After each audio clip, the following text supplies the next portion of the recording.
કુતિયાણામાં વર્ચસ્વની લડાઈનો જંગ છે એ જામી ગયું છે। 16મી તારીખે મતદાન યોજાવા જઈ રહ્યું છે, ત્યારે અહીં હવે ફાઇટ ખૂબ જ ટફ નજર આવી રહી છે। કાંધલ જાડેજા વર્સિસ ડેલીબેન ઓડેદરા વચ્ચે સીધી ટક્કર હોય તેવું લાગી રહ્યું છે।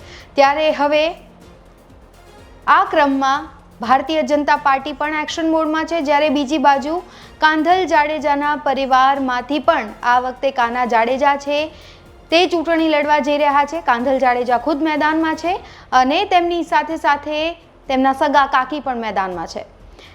હિરલબા છેલ્લા કેટલાય દિવસોથી સોશિયલ મીડિયા પર વાયરલ થઈ રહ્યા છે, તેમનું નિવેદન છે એ વાયરલ થઈ રહ્યું છે અને તેમને પ્રહારો સીધા કર્યા છે। ડેલીબેન ઓડેદરાને લઈને શું હિરલબા કહી રહ્યા છે, સાંભળીએ। સરકાર તરફથી આપવામાં આવે છે, જે જરૂરિયાતમંદ લોકો છે, નબળા વર્ગના લોકો છે, એને મકાન આપવાની સરકારની સુવિધા છે, બરાબર। તો એ લોકોને આપવાની એ કહે છે કે અમારો પક્ષ મોટો પણ તો તમે પૈસા મુકામ ખાવ છો? એ લોકોએ મને એ કીધું કે પાસબુક અમારી પાસે લઈ લે, પછી એ લોકો પૈસા ઉપાડી અને અમારા મકાન જેવા તેવા થયા।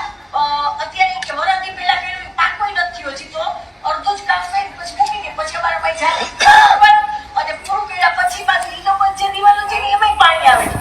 તો હવે આ વખતે તમારે બધાને જાગવાનો સમય આવ્યો છે અને ત્યાં વખતે અમે લોકો ઉભા રહ્યા હતા તો પણ ન કહેવાય કે આપણે વરરાજા વગરની જાત, આ વખતે વરરાજા મેં ભેળો નાખ્યો। આ વખતે વરરાજો કાનો છે, આપણો નિશાન સાયકલ છે, ઉમેદવારો સામે કાંઈ ન જોતા, ઉમેદવારો બધા આપણા જ છે, પણ ઉમેદવારો તમારે ક્યારે જોવાના છે? જીતી જાય ને પછી તમારું કામ ન કરે, જેમ હમણાં જ માધ્યમભાઈ સમજાવ્યું એવી રીતે કે પછી કામ ન કરે તો તમારે દરેક વિસ્તારમાં આપણા જે ઉમેદવાર ચૂંટાણા હશે એ બધાના નામ, એના ફોન નંબર અને આ હારે કાનાનો નંબર અને કાંધલનો નંબર, ધારાસભ્યશ્રીનો નંબર હશે। તમારે તમારા ઉમેદવાર કામ ન કરે પછી જે કામ તમારે એટલે ફોન કરવાનો છે, પણ તમારે કેવું પડશે ને એવું અમે નહીં થવા દઈએ, કારણ કે કાંધલે તમે બધા સાંભળ્યું જ હશે કે હમણાં જ કાનાએ કે કાંધલ કોઈ બોલ્યું હતું કે આ ગામનો નકશો ફેરવી નાખ્યો છે, આ ગામ આખું એકદમ રળિયામણું થઈ જવું જોઈએ। આ 4 બગીચાની વાતો કરી વર્ષોથી હું તો સાંભળું છું કે આ ગામમાં બગીચા, પણ એક બગીચા તો જોતી નથી, પેપર ઉપર છે ને, પેપર ઉપર બગડી છે, પેપર ઉપર તો મેં જોયો કે રોડ છે પણ કેમ તો કે આટલે ક્યાં તો આગળ રોડ કેમ નથી, તો કે એ ઉમેદવારી કરવાના છે એટલે ત્યાં મૂકી દીધું। હવે જ્યારે અમે તો છે ને જો વર્ષોથી સંતોષબેનના વખતથી રાજકારણ આમાં ઉતર્યા, જ્યારે અમને સત્તા મળી ત્યાંની સત્તાનો સદુપયોગ કર્યો છે। આજે સંતોષબેન હતા, સંતોષબેન તો કઈ ભણેલા નહોતા, પણ કુતિયાણાની કોલેજ આપી કે ન આપી? સરમણ ઊંચા કોલેજ છે તો આપણી દીકરીને બહાર નથી જવું પડતું કે દીકરા દીકરીઓ બધા ગ્રેજ્યુએટ થવા એટલે થઈ કે છે, પછી આર્ટ્સ અને કોમર્સ બે છે એમાં, બરાબર। જિલ્લો જાહેર કરે, બરાબર। તો તમારે દરેક બધી ઓફિસો બધી કુતિયાણા ને બધી જગ્યાએ આવી ને, નહીંતર તમારે ક્યાં જવું પડતું હતું? સીધું જુનાગઢ। આજે જુનાગઢના ધંધા બન્યા, જાડેજા ખાતર તો જે પોસ્ટ ઉપર એમ તે તરીકે કામ કર્યા છે, બરાબર। કાંધલ છે, કાંધલ આવ્યો તો ઘરે ઘરે મહિનાથી તમારે પાણી નહોતા આવતા અને ગેડા લઈને બાઈ લાઈનમાં ઊભી રહે, આજે ઈ કામ કાંધલે કર્યું કે ન કર્યું? પાણી ઘરે ઘરે અપાય, ભલે એકાદ ના આવે છે, હવે તમે વિચાર કરો કે નગરપાલિકા જો આપણે હાથમાં હશે તો આપણે કેટલું કામ કર્યું છે। બીજું કે તમારા પૈસા, તમારી પ્રજાના પૈસે હાથમાં જોડાણા છે। અમાર તો ભગવાનની, તમારા બધા વડીલોનો આશીર્વાદ તમારા ઉપર એટલો છે કે ભગવાને અમને રાજકારણમાં આવ્યા પહેલા બેટીઓ આપી છે, બરાબર। એટલે અમારે ક્યાંય કોઈ ભૂખ નથી, કાંઈ ખાવા નથી આવતું અને જે કોઈ ગરીબ માણસને કે જેની જે સહાય હોય એ વ્યક્તિગત સુધી સહાય પહોંચે એ તો કરશું જ, અને ઈશ્વરે જે આપ્યું છે એમાંથી આવું કંઈક સારા કાર્ય બધા ભેગા મળીને કરશું, બરાબર। તમારો સાથ હશે તો અમે તમારી સાથે છીએ જ। 30 વર્ષથી ચૂંટાણા પછી આ ગામનો વિકાસ જો ક્યાંય હોય જ નહીં, તો તમે સમજો છો કે આ ગામને હોનાનું કરવા માટે અમારે તો ખાલી 5 વર્ષની જરૂર છે।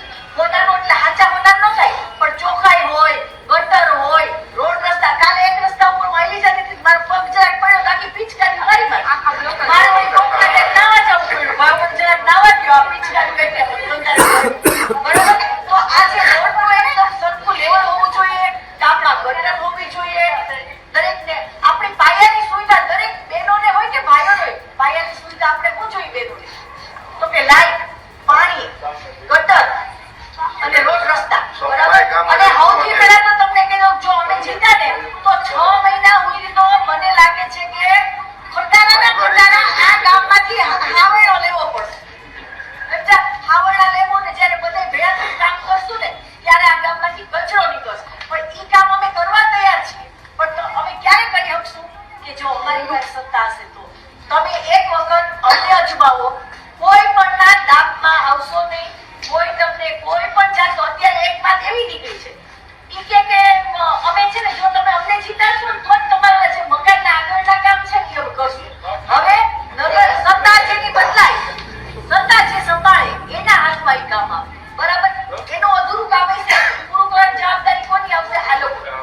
કામ માટે એટલી ગ્રાન્ટ આટલા વર્ષમાં જેટલી ગ્રાન્ટ આવી ને એટલી જો એની હતી 12 કરોડ રૂપિયા તો 5 વર્ષનો વાપરો તો આ કામ કેવું થઈ જાય 12 કરોડ 12 હું તો એમ માનું છું 12 કરોડ થાય તો એક વર્ષમાં થઈ જાય તો હાલો હજી ગટર છે ઓલું 5 તો મળે તો ક્યાં તો આ પૈસા ક્યાં કામમાં ઈ જ્યારે જીતા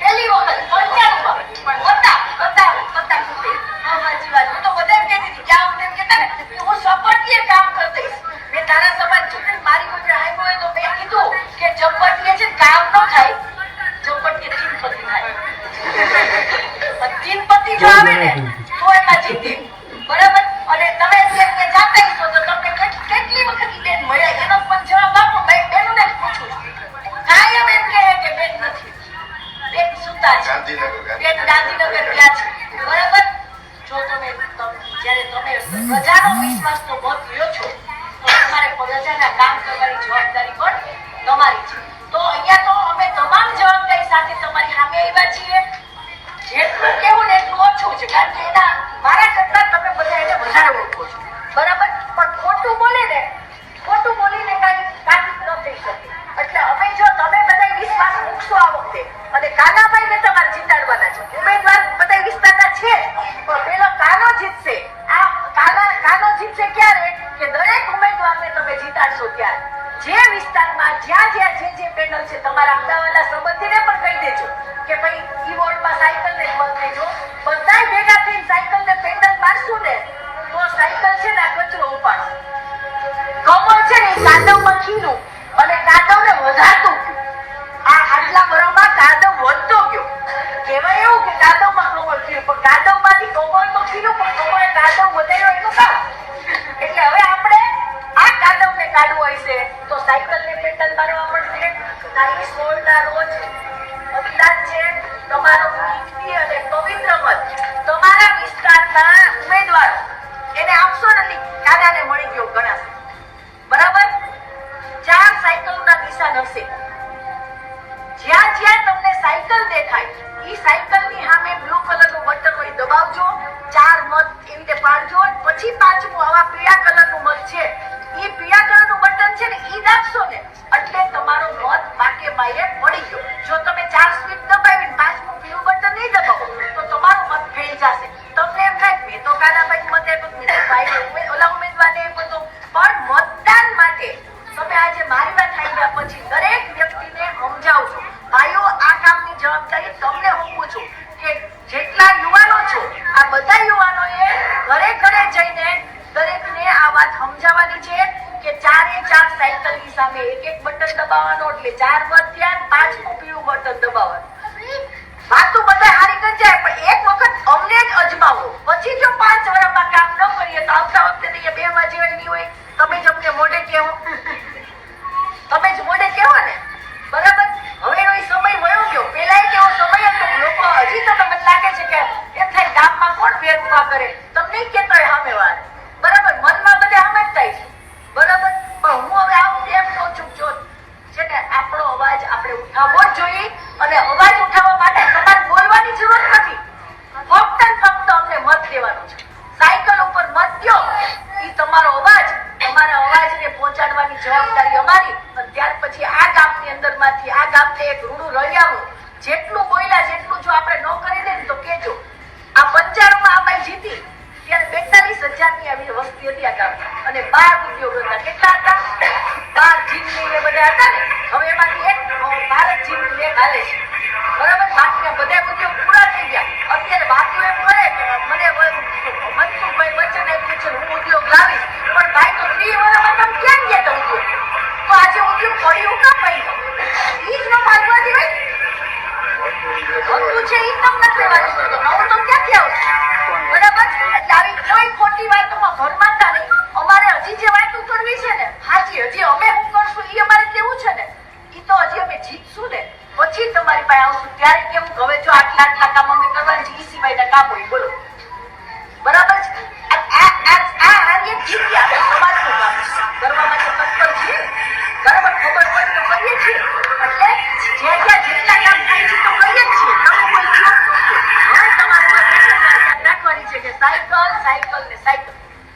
સાયકલ સિવાય કોઈ નહીં. આ વખતે સાયકલ ને જ યાદ રાખવાની છે અને સાયકલ ને મત આપવાનો છે. સાયકલ ને મત આપશો એટલે આપણો કાનો જીતશે અને ઉમેદવારો જીતશે. ત્યાર પછી આ ગામ રૂડું ને રળિયામણું ન થાય ને તો અમારી જવાબ. 42,000 માંથી અટાણે 12,000 જ થયા હો. આ 42,000 વસ્તીમાંથી અટાણે 12,000 જ થયા. તો કહું છું 42,000 બચ્ચાનો વસ્તી વધે કે ઘટે? પછી હજી એક વાત કેવું છે, આજે એક પત્રિકા ફરવા માંડી છે. ઈ બેને પત્રિકા ફેરવી છે ને હાઈને કાંદલનો એક લેટર ફેરવે છે. હવે કાંદલે જે લેટર લખ્યો છે સાચો લખ્યો છે. કાંદલે એમ કીધું કે અહીંયા જે કાયદેસર અહીંથી હિજરત કરી ગયા છે, આ ગામ છોડીને જતા રહ્યા છે, એના નામ કમી થઈ જવા જોઈએ કે ન થઈ જવા જોઈએ? ગ્રામ પંચાયત થાય. તો નામ કમી નથી. બરાબર, એટલે ગ્રામ પંચાયત થાય. એટલે ઈ નામ કમી નથી હોવા દેતા. પાછું આ ઇલેક્શન હોય ત્યારે ખોટા મત નાખવા માટે એના જે પાટિયા હોય બધા નાખે ખોટા મત. બરાબર. બીજી વાત કે આજુબાજુના 4-5 ગામના લોકોના મત ઈ લોકોને મત અહીંયા શું પાડવા જોઈએ? જે લોકો મરી ગયા છે એના પણ નામ કમી નથી. આ બધી તમને નુકસાનીઓ છે. બરાબર. એટલે આ બધું ઝીણું ઝીણું છે ને એ તમે બધા કાચો. આ કાગળ ને આવો હાવ ખોટા કાગળમાં એમ કે છે કે કોઈનું મકાન નથી પડે. તમે જાઓ હાંડિયાવાડમાં, હાંડિયાસરી માને ઓલા ટકુભાઈ છે ને દેવી પૂજક, એના બધાના કેટલાના ઝૂંપડા કાયદેસરના સનદની નોટ છે, પણ શું કામ એને કાઢી નાખ્યા? કારણ કે એના મળતિયાઓની નોટ કહેવાય. સમજ્યા? ગરીબ માણાનું ઝૂંટવી પોતાના 5 મળતિયાઓને આંચવા જ. આવી રાજકારણ અમને કરતા નથી આવડતું. અમે તો કાયદેસરનું જેનું જે થતું એ કરશું.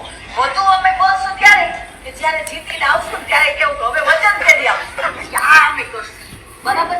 આટલું વચન તો આપીએ જ છીએ કે ગામમાંથી તમામ કચરો સાફ કરી અને આ ગામને રળિયામણું બનાવવાનું અને કુતિયાનો આખો નકશો કરી જાય એ જવાબદારી અમારી છે.